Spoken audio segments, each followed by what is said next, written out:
এখন মাননীয় মন্ত্রী জনাব ওবায়দুল মুক্তাদির চৌধুরী ব্রাহ্মণবাড়িয়া 3 তার বক্তব্য রাখার আহ্বান জানাচ্ছি। আপনার সময় 10 মিনিট। ধন্যবাদ মাননীয় স্পিকার আপনাকে। আমি আমার বক্তব্যের প্রারম্ভে জাতির পিতা বঙ্গবন্ধু শেখ মুজিবুর রহমান সহ যারা এদেশের মুক্তির সংগ্রামে অগ্রণী ভূমিকা পালন করেছেন এবং বিভিন্ন সময়ে তস্করদের হাতে এবং দস্যুদের হাতে নির্মমভাবে নিহত হয়েছেন, শাহাদাত বরণ করেছেন, তাদের প্রতি শ্রদ্ধা জানিয়ে আমার বক্তব্য শুরু করতে চাই। আমি প্রথমেই মাননীয় অর্থমন্ত্রী জনাব আবুল হাসান মাহমুদ আলীকে একটি চমৎকার বাজেট উপস্থাপনের জন্য আন্তরিক অভিনন্দন জানাই।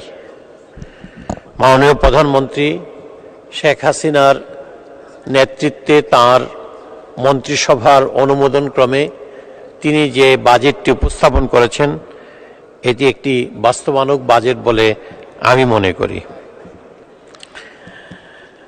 মাননীয় স্পিকার, আপনি জানেন আমি রাজনীতির কথা খুব একটা বলবো না, একটা কথাই শুধু বলবো যে অপার সম্ভাবনা নিয়ে এই বাংলাদেশের জন্ম হয়েছিল 1971 সালে, কিন্তু খুবই দুর্ভাগ্যজনকভাবে 1975 সালের 15ই আগস্ট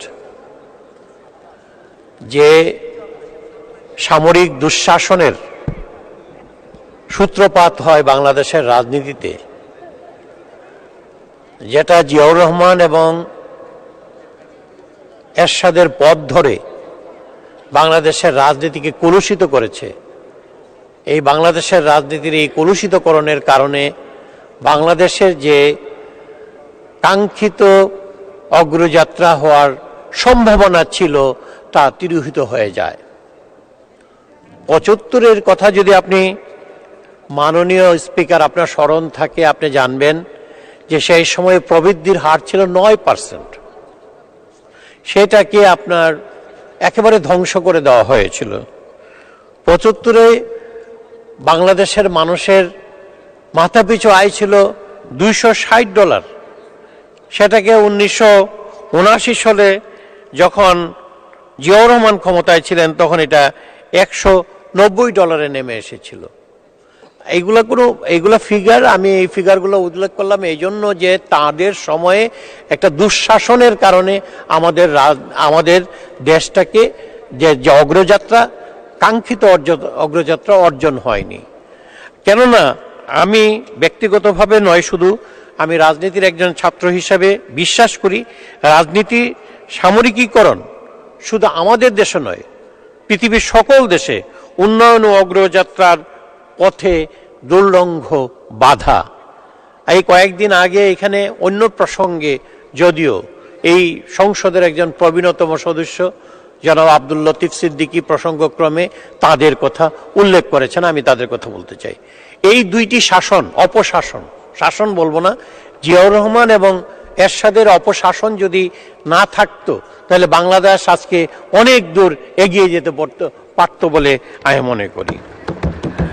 মাননীয় স্পিকার, বাংলাদেশের বর্তমানে বিশ্ব অর্থনীতিতে বাংলাদেশের শেয়ার হচ্ছে 0.45 এবং বাংলাদেশ 33তম আপনার অর্থনীতির বৃহৎ অর্থনীতির একটি দেশ।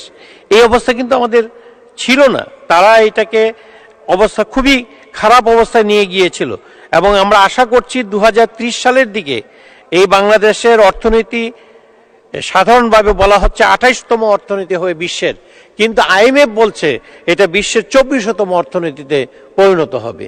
এই যে ধারাবাহিকতা, এই যে রাজনৈতিক স্ট্যাবিলিটি, এটার কারণেই কিন্তু এটা সম্ভব হচ্ছে। আমাদের সমালোচকেরা অনেক কথাই বলবেন, আমি সেই সমালোচকদের কথাই আমি বলবো না। আমি বলবো যে যাদেরকে সূত্র ধরে, যাদের কথা বলে আমাদেরকে মানে বর্তমান সরকারকে ঘায়েল করার জন্য চেষ্টা করা হয়, তাদের মধ্যে একজন প্রধানতম, তাদের পক্ষ থেকে একজন লোক সম্প্রতি কিছু কথা বলেছেন। তিনি হলেন আপনার আপনার ইউরোপিয়ান ইউনিয়নের যিনি অ্যাম্বাসেডর এইখানে আছেন, তিনি বলেছেন যে Bangladesh economic trajectory is undeniably impressive, but ensuring these sustained growth demands a skilled and adaptable workforce. এইটার জন্য তিনি পলিটিক্যাল স্টেবিলিটির কথা বলেছেন এবং এটা আমরা সৌভাগ্যবান যে জননেত্রী শেখ হাসিনার নেতৃত্বে আমাদের একটা পলিটিক্যাল স্টেবিলিটি আমরা অর্জন করতে পেরেছি। এখন আমাদের দায়িত্ব হবে জাতি হিসেবে এই পলিটিক্যাল স্টেবিলিটিকে কন্টিনিউ করা। এই পলিটিক্যাল স্টেবিলিটি যদি থাকে তাহলে আমাদের যে রাজনীতির সাথে অর্থনীতির সম্পর্ক খুবই ওতপ্রোতভাবে জড়িত। রাজনীতি যদি স্টেবল থাকে তাহলে আমাদের অর্থনীতি স্টেবল থাকবে এবং অর্থনীতির যে স্বাভাবিক গ্রোথ আছে সেটা আপনার সামনের দিকে এগিয়ে যাবে।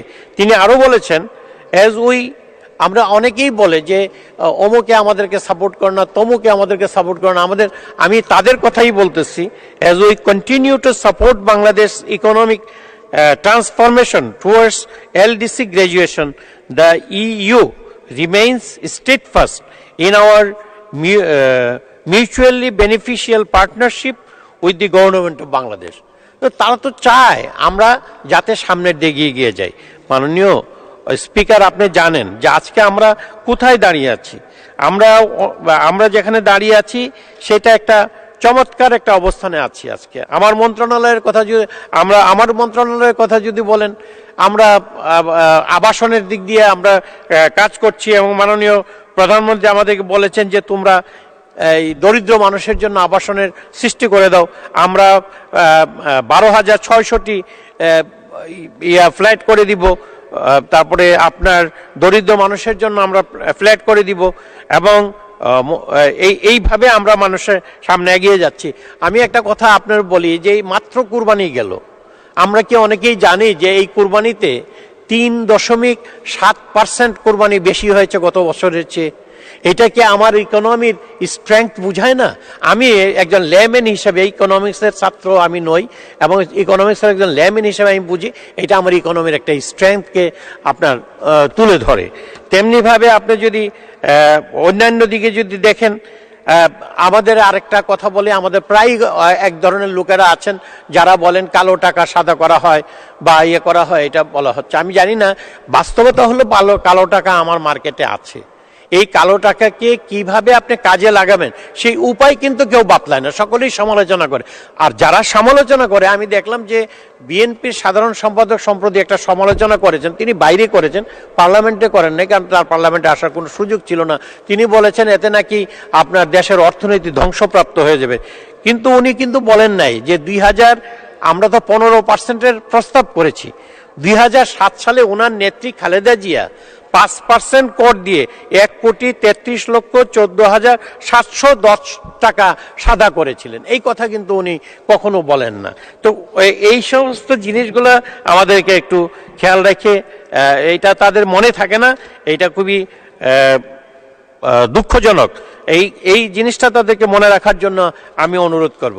মাননীয় স্পিকার, আমাদের যে পারচেজিং পাওয়ার অনেক বেড়ে গিয়েছে, এই কথাটা কিন্তু আমরা কখনো খেয়াল করি না। আমরা বাংলাদেশের পারচেজিং পাওয়ার প্যারিটির দিক থেকে যদি বিবেচনা করি, বাংলাদেশের অবস্থান এখন 24তম। সুতরাং আমাদের অর্থনীতির এটা স্ট্রেংথগুলো কোথায় আছে সেটা দেখতে হবে। আমাদের আপনার এই যে ইয়ের কথা বলা হয়, মুদ্রাস্ফীতির কথা হয়, আমরা তো যে আমদানি পণ্যের উপর 2% কর ছিল উৎসে, সেখানে 1% নেমে এসেছে এবং যেটার দ্বারা আমি মনে করি মুদ্রাস্ফীতির উপরে একটা লাগাম টানা যাবে এবং সেটার জন্য আমরা 6 এই অর্থ বছরে আমাদের মাননীয় অর্থমন্ত্রী আশা প্রকাশ করেছেন যে 6.5% নেমে আসবে, আর IMF বলতেছে এটা 6.1% নেমে আসবে। সুতরাং আমরা ইকোনমির অবস্থানের দিক থেকে আমরা খুবই মজবুত অবস্থায় আছি। আমাদের এক বন্ধু কিছুক্ষণ আগে বক্তব্য দিয়ে বলেছেন, বঙ্গবন্ধু যখন শুরু করেছিলেন তখন কিন্তু শূন্য ভাড়া নিয়ে আপনার শুরু করেছিলেন। সেই শূন্য ভাড়ার থেকে আজকে বাংলাদেশ 33তম অর্থনৈতিক দেশ। বঙ্গবন্ধুর সময়কার যারা সমালোচনা করে তাদেরকেও আমি বলবো যে সমালোচনা করার আগে অবস্থানটা নিজের সম্পর্কে ধারণা করা উচিত। আমাদের কোনো টাকা ছিল না, পয়সা ছিল না, আমাদের সবকিছু ছিল, রাস্তা ঘাট সবকিছু ধ্বংসপ্রাপ্ত ছিল। সেখান থেকে আমরা স্বল্প উন্নত দেশ হয়েছি, সেখান থেকে আজকে আমরা উন্নয়নশীল দেশের দিকে এগিয়ে যাচ্ছি। মাননীয় মন্ত্রী 3 মিনিট। হ্যাঁ, ধন্যবাদ আপনাকে। আমরা উন্নয়নশীল দেশ হিসেবে এগিয়ে যাব। 2026 সালে আমরা আপনার এলডিসি থেকে গ্রাজুয়েশন করে আমরা ডেভেলপিং নেশনে অর্থনীতির দিকে যাব। এইগুলো তো একটু কথা না অনেক সময় বলে আমাদের যে এত সমালোচনা করছেন, তারপর দেখেন আমরা কিন্তু আপনার আমাদের মাথা পিছু আয় কিন্তু বেড়েছে। এই কথাটা কিন্তু কেউ বলে না। মাথা পিছু আয় আমাদের গত বছর ছিল $2,749, আর এবার হয়েছে $2,784। বৃদ্ধির পরিমাণ হয়তো কম হয়েছে, কিন্তু বৃদ্ধি আছে মাথা পিছু আয়ের। তো সুতরাং এই বিষয়গুলোকে মাথায় রাখার জন্য বলবো, মাননীয় স্পিকার, আমি আপনাকে কয়েকটি গুরুত্বপূর্ণ দিকের কথা উল্লেখ করে আমি বলবো যে এটি একটি প্রো পিপল একটা বাজেট হয়েছে। এই বাজেটকে সমর্থন করাটা হলো আমার নৈতিক দায়িত্ব। সেই জন্য আমি এই বাজেটের পক্ষে কথা বলছি। একটা হলো যে 7.2% সামাজিক সুরক্ষায় বরাদ্দ বেড়েছে। আমাদের প্রতিবন্ধীদের ক্ষেত্রে 11.51, তারপরে নারী শিশুদের ক্ষেত্রে আপনার 9.96 আপনার শতাংশ বেড়েছে। এইভাবে প্রত্যেকটা জায়গায় আপনার রিজনেবলি আপনার দেওয়া হয়েছে। এবং এই যে সামাজিক সুরক্ষার দ্বারা আমাদের সমাজে যে ব্যাপক পরিবর্তন, আমি গ্রামের সাথে আমার সম্পর্ক আছে মাননীয় স্পিকার, আমি রেগুলার গ্রামে যাই, আমি গ্রামের মানুষদেরকে দেখি।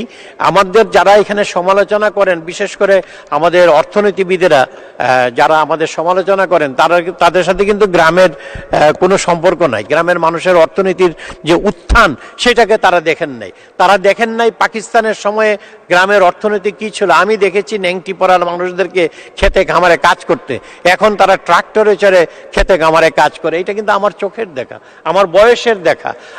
আমার এই বয়সে আমি যা দেখেছি তা আমি বলতে পারি। স্কুল ছিল না, আমার স্কুলে কোনো স্যানিটেশনের কোনো ব্যবস্থা ছিল না। এখন স্কুলে যান, প্রাইমারি স্কুলে যান, হাই স্কুলে যান, কলেজে যান গ্রামীণ পর্যায়ে, সেখানে আপনার দেখেন মেয়েরা পড়ছে, মেয়েদের সুযোগ সুবিধা বৃদ্ধি পেয়েছে।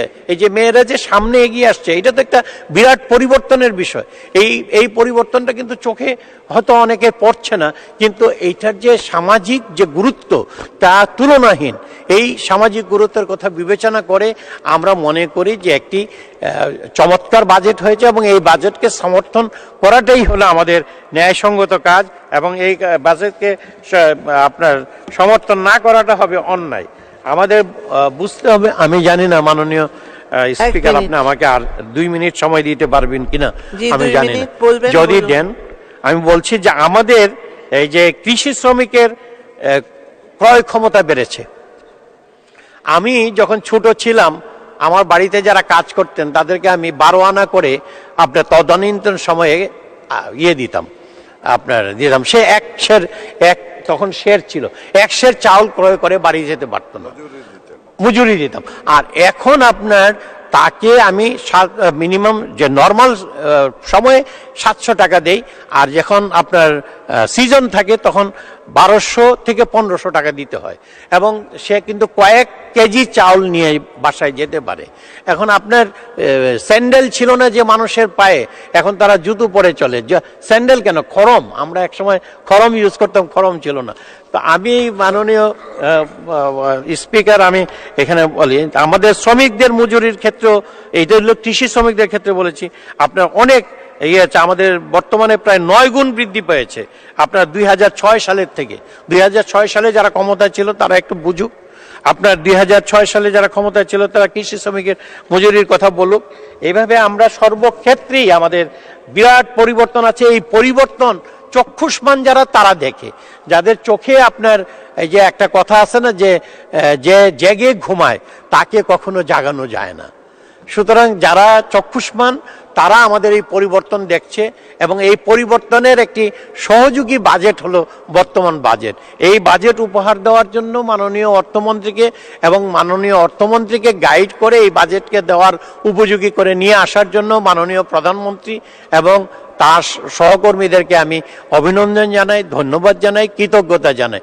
আমি শুধু বলবো যে আজকে যে রাজনৈতিক স্ট্যাবিলিটি আছে সেইটাকে আমরা সকলে সমর্থন করা উচিত এবং এইটা দেখা উচিত যাতে অন্ধকারের শক্তি আবার মাথাচাড়া দিয়ে না উঠে। শেষ করুন। মিনিট। অন্ধকারের শক্তি যেন আমাদেরকে আবার পেয়ে না বসে এবং আমাদেরকে যেন আবার পিছন দিকে ঠেলে না দেয়।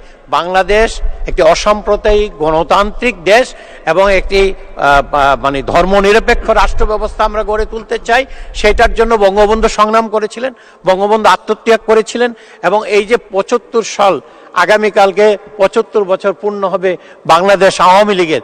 এই বাংলাদেশ আওয়ামী লীগের প্রতিষ্ঠা লগ্নে যে আদর্শ ছিল, উদ্দেশ্য ছিল, যে আদর্শকে ভিত্তি করে আজকে বাংলাদেশ, সেই আদর্শের বাস্তবায়নের জন্য যাতে আমরা কোনো প্রতিবন্ধকতা আর সৃষ্টি না হয় সেই জন্য অন্ধকারের শক্তিগুলোকে